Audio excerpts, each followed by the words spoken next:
I'm not Whoa, scouting. that's a YouTube video that's still going on. Let's just close that. Let's try this again. Alrighty, let's attempt 2. As we jump on in, we get going. We have got in the bottom left corner of the map our red Protoss player from Storm Gaming. This is MaxPax. This is the playoffs of the WardiTV Spring Fling, as in the top right, our blue Zerg, Dark. Now, the last time these two met in the World Team League, Dark did get the better of MaxPax, but that was the first time in a long time MaxPax has generally had Dark's number. For the most part, right? It has generally been MaxPax beating up on Dark, and Dark just not being able to really get going in those matches, and just kind of being, like, quite heavily figured out a lot of the time. So, excited to see what we'll go into here and see how this plans out. As I do have a drone just nibbling up, getting onto those mineral patches. And our probe coming around the top side. Gonna force a drone off of the mineral patch for a few moments as well. And we just get ourselves going in the early stages with kind of the expectations of this probe coming across. And again, being a little bit of an annoyance and everything. Really nothing too strange to begin the day with. As we get this all, like I say, nicely started for a moment. Hey guys, what do you say? Hope you're doing well. What's up, Gary Organis? How you doing? I'm doing great. I'm feeling good. Being a bit busy. But, yeah. You know, a bit busy, but that's okay. I'm excited to get ESL Masters started. I'll be a little bit less nervous once the first day of ESL Masters is done. I'm a little bit, like, anxietied up at the moment, so apart from that, they're pretty okay. Can you explain why some players in the qualifier versus some were invited? Doesn't seem to correspond with skill. Well, you see, what we did was we had the qualifiers first, and then we did the invites. So if you want to guarantee yourself a place in the tournament, you can play the qualifier with the chance of a bit of extra prize money and stuff as well. We pretty much always do our invites after the qualifiers, because otherwise the qualifiers can just be quite lackluster. I also want to give the players an extra chance to play, and like I say, it's, you know, you're just never guaranteed to play if you don't play in the qualifiers.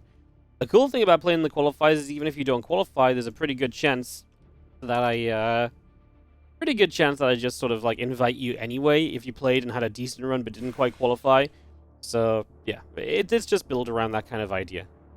Obviously, if this was a big proper tournament, you would do invites first and qualifiers later, but it's just so hard to know, like, if you invite like the first 12 people and then you have qualifiers for 4, like a lot of your 12, like, I mean, I would say over half of this tournament played in the qualifiers, you know.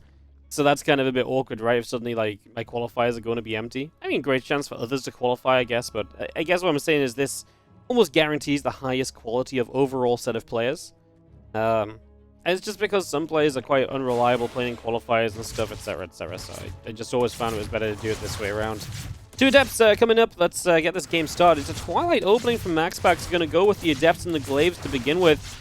And see what kind of damage he can find out of this in these early stages. One link coming across screen as well. And that Adept getting chased over to the corner. Is going to take some shots. And is going to recall out of here. Roach Roaring coming down on the follow-up as Dark. That's going to be a necessity in this game. Let's just have a few extra gates dropping on down. Again, Resonating Glaives is coming through. The Robo Facility building up as well. And we do have ourselves the extra Robo coming through, so that's a lot of gates. MaxPax, for a long time, did enjoy this kind of 6-gate Glaives, and what's really cool about 6-gate Glaives is that a little bit more aggressive, it packs a little bit more of a punch.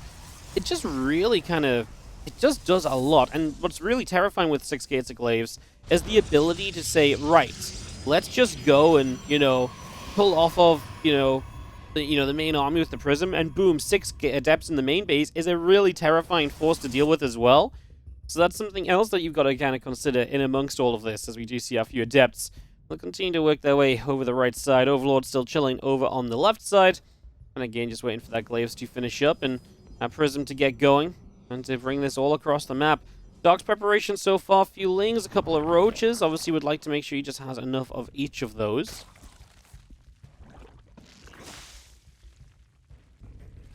We do have 3 more Overlords continue to build up here, make it 4 actually, so 4 Overlords on the way out.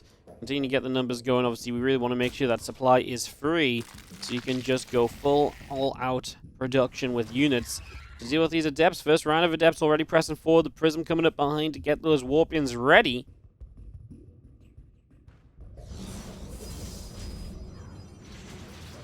Adepts will shade through. We're just going to see our Ravagers already firing, and we do have the first Adept already going down. The Prism and the Adepts continue out over to the left-hand side, where Ravagers and Zerglings would like to try and fight just a little bit further here. See what we can do is... Ling Roach still in production, man. Just getting as much Ling Roach up as possible right now. Any more Adepts. Oh, the Ravagers might find the Biles on the Prism. Does it get out in time? No, it does not. That's a massive catch, killing off the Prism. Obviously slows down the reproduction of MaxPax now, and that really means that MaxPax is going to be a little bit more troubled here. As the DCI Adepts continuing through, I'm going to initially go for a few of these drones. 4 workers already down. Queen, Ravagers, probably all going to be taking some shots as well. Well, I mean, it's still a good amount of Adepts. Obviously, just imagine how scary this would be if the Prism was in the main at the same time, or even more Adepts were showing up. Killing the Prism doesn't stop the current Adept situation. What it does stop is the follow-up to those current Adepts, and there being even more Adepts, etc., etc. That's where things really become a little bit problematic, right? So, yeah, it is nice to get rid of that Prism. It does have a big impact. Even if you still have to fight the Adept in that moment, it could have just been so much work. We grab the Observer with this Corrosive Vial. Love that. I mean, an Observer is always a great catch. If you're nuking an Observer out of the sky, that's an expensive rebuild. It's something that's going to take up robot facility time as well, which you don't necessarily want to do when you can see MaxPax's follow-up is, you know, Disruptors and potentially a Colossus at some point, etc., etc., etc. If you're going to be doing all of that, well, yeah, you don't really want to stop to build up an Observer. And if you don't have an Observer, then you're missing out on some vision and some information. So, yeah, it's just a nice catch all around. Our Adepts want to make a play. Coming through to the front, Lings on a surround. Obviously just threatening to jump on top of those Adepts should they have committed in there.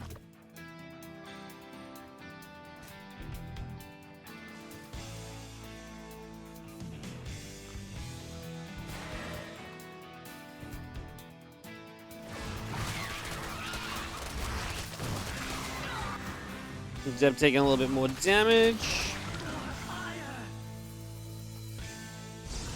And just seeing our yeah, a few moments in general here where we just have our Colossus coming up, Blink on the way. We're going to start getting into this little bit of a later stage of the game kind of situation. So, pretty happy with how this is heading. I feel like MaxPax is okay with getting a chance to build up larger. Dark is only on 62 drones, so he's been spamming a lot of units. He is going to get aggressive in the next couple of moments. So he's going to go. MaxPax, well, it's time to see if the tech he's building is going to work out. Blink. Not ready yet, no real stalkers on the map. First Colossus is now out. Colossus is likely to be very important just to help with the front line of Lings. What are we actually working with this Dark? 11 Roaches, 5 Ravagers. Just kind of checking the numbers here. It is very Ling heavy. Obviously, that's potential to morph in a lot of Banelings there as well. So, a couple things to look at. As our Lings get a wrap around and these Adepts are going to shade away to the top left-hand corner. Away they go. That's 25 Banes are going to start. Wow, okay. Well, that's a lot of Banelings. Like I say, it was very Ling heavy. It is a melee upgrade from Dark as well. The second Colossus is going to go an absolutely huge distance and is now out. Just needs to join up at the front. Force field's important in this scenario. So hold the Banelings off as long as possible. Give those Colossi more of a chance to fight and to fire onto these units. The Disruptors will hunt ahead of time. It's a very hopeful Disruptor. That's a little bit too far forward. This Force field's actually very preemptive here. I understand the one for, nice Disruptor shot into the gap of the Force fields. Gets a Roach with the second. I was going to say, Force fields maybe were a bit preemptive, but they turned out okay and actually used the Disruptor positioning well and really fired that shot in a good direction. The Colossi should really go high ground here, no? I understand they want to stay in range of the Banelings, but I really feel like that one Colossus that was low could have stayed alive. As we do lose probes, MaxPax is killing drones, Adepts across the other side are doing a lot, but Dark is doing too much over here, and that is going to put Dark up 1 in this best-of-3 quarterfinal matchup. As matchup, we'll mix it together and come out with a solution at some point. We'll figure out how to do some amount of streaming, I'm sure. As we have got in the top left corner of the map, our Red Protoss player repping the Psystorm Gaming Squadron. This is MaxPax. Currently down 1 game to the blue Zerg in the bottom right corner of our map. This is Dark, and, well, he really came in and just swung the hammer in MaxPax's face, and it connected. I felt like, you know, maybe I was just too worried about that one Colossus when everything else was just going down and dead, and it wasn't really looking pretty at all, right? So I guess that was maybe a little bit of an overestimation of where MaxPax was at for me. I was like, no, the one Colossus. Meanwhile, MaxPax's entire army's gone. 25 probes as well, because there's Lings in the natural not being answered or anything. Yeah, maybe my priorities were not quite in the right place. We do have probe blocking on the natural to start off this game number 2. So pretty much as you'd expect, that's absolutely the standard. It would honestly be stranger if you didn't get that hatchery block going on. I mean, some players decide not to scout and then let the hatch go down and scout later. It's a little bit more economically focused for them as well, so always to look at it. Because we do have our probe just hanging around the back, and again, hatch gas and spawning pool all coming up. Nexus on the way from MaxPax. That probe continuing to just nibble up around the back of this main base. And yeah, Nexus, Cybercore, all of this continues through. Just going to get the hatchery, the gas, and the pool all still coming up as well. Another drone. About halfway in for the moment. Again, so far, so good.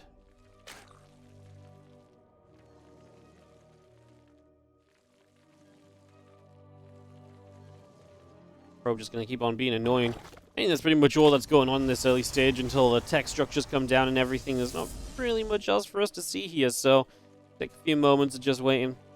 Just letting everything develop and establish. Dark gets his Ling speed started.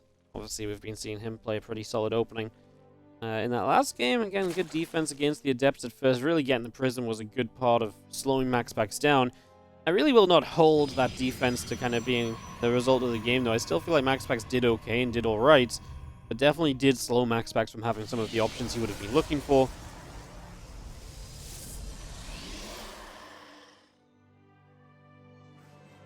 I mean, he still killed off 5 drones, and he got out with a lot of the Adepts, and he forced a ton of units, and, you know, eco-wise, I think he was okay. Just needed that little bit better defense towards the end. Maybe a couple of Disruptor shots extra. I think you can argue, obviously, losing the Prism then does. Hence, you know, would have put him in a better spot, but it was still close for the kind of start of it, right? Yo, Andrew, 0125, thanks so much for the Prime sub. Appreciate it. Welcome to the channel. Thanks for supporting today.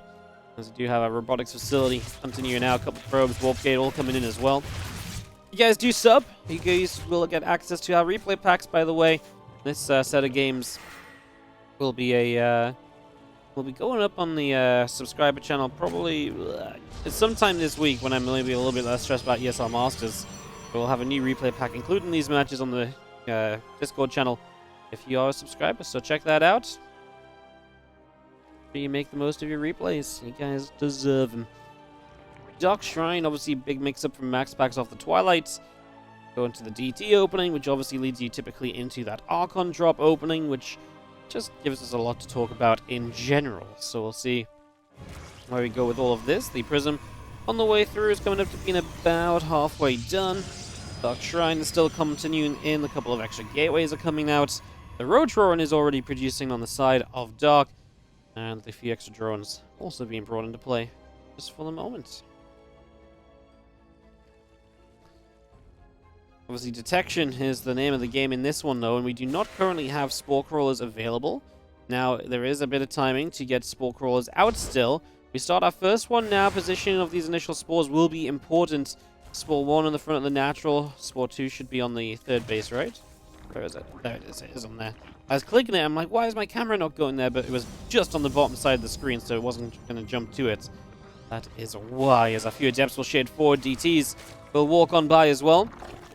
Our Queen's just going to split up a little bit here. And a couple of Adepts, our DTs, start to get aggressive. As our Zerglings take a turn in towards the Adepts and the Dark Templar for just a couple of moments. Lair morphing in.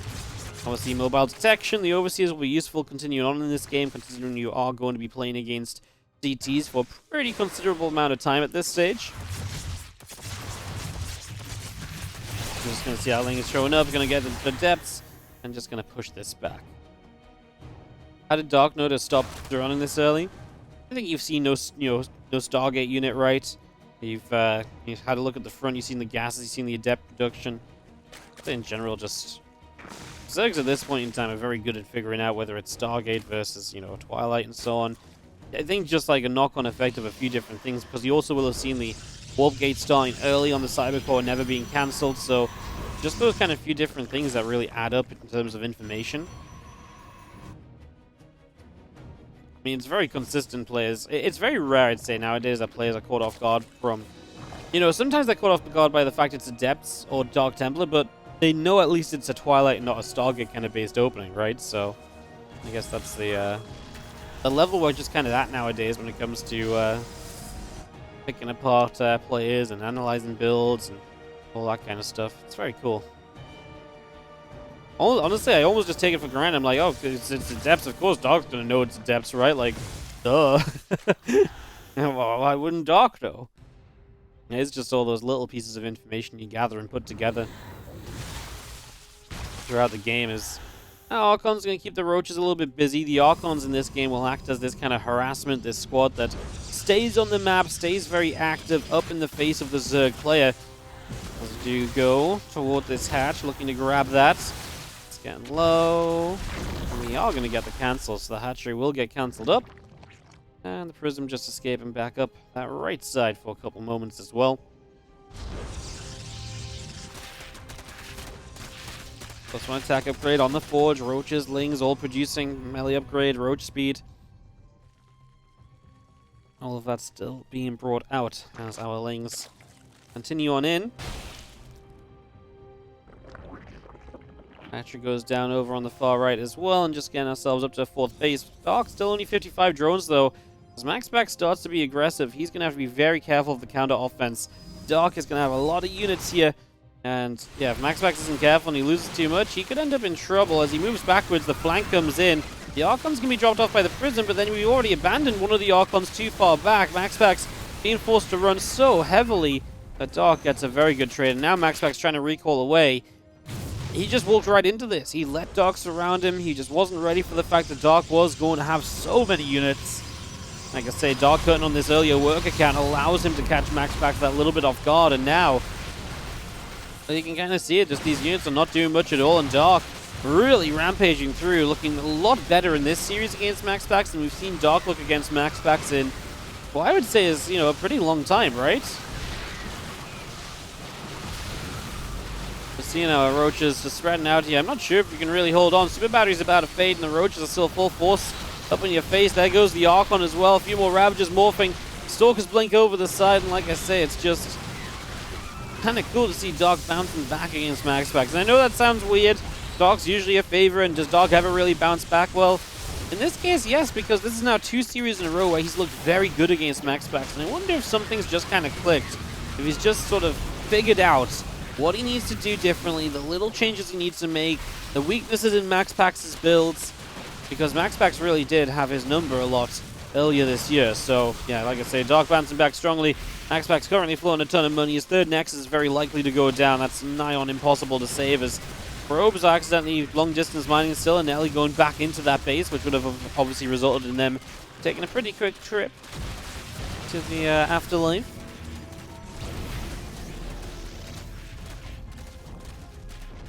So the 3rd down is just such a difficult road to recovery here for MaxPax, if there even is a road, or like a hope and a dream. It's not impossible, it's just extremely unlikely. You would have to trade ridiculously well with the Stalkers, and the Archons get ridiculous shots and crazy micro, and probably combine that with Dark making a mistake or two as well. We do have the Disruptors, right? So always a hope and a dream with Disruptors. Yeah, it's that combination of you need everything to go very well for you, and you would also probably need to some extent Dark to mess up, not attack you at a certain time, etc. So, like I say, not impossible, but we may as well label it so. Disruptors really would be the the one thing to maybe really make it happen. Even the first 2 Disruptor shots weren't exactly super crazy or anything like that, right? So, obviously a nice little bonus as well, as we just have our Ling's running up. Stalker's going to start stepping away. A lot of Ling Roach Ravager coming around. The Stalkers have to pull back just a little bit.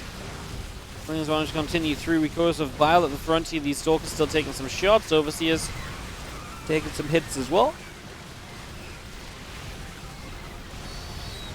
Disruptor shot number 1, Disruptor shot number 2. Both Ravagers and the Roaches all going down.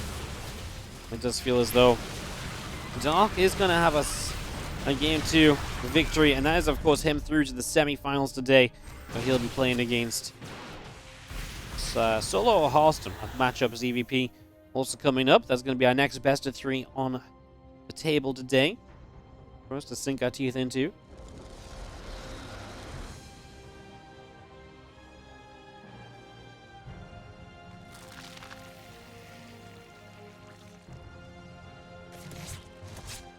It's going to be fun. I mean, Solo's been playing really well lately. Good GSL results. Obviously, Halston was fun to watch. Also looked pretty comfortable in this group stage too, outside, you know, in the PvZ play, but he played against Wayne. Solo is definitely a step up from that, so it'll be a bit of a challenge as well. Disruptive shots flying. Just gonna hit a lot of that. Not really the kind of move that's gonna win you a game that is currently looking lost, right? So, again, the damage is not here for MaxPax. He's not getting the massive comeback we maybe want from him. This is very much so looking as though we're just gonna get to a closing point. As the Lings run in, surround, the disruptive shot hits a few roaches, but there is just so much Zerg. This one doesn't need much hype behind it because Dark has more or less wrapped this one up earlier. It's a 2-0 for Dark, and he advances through to the semi-finals.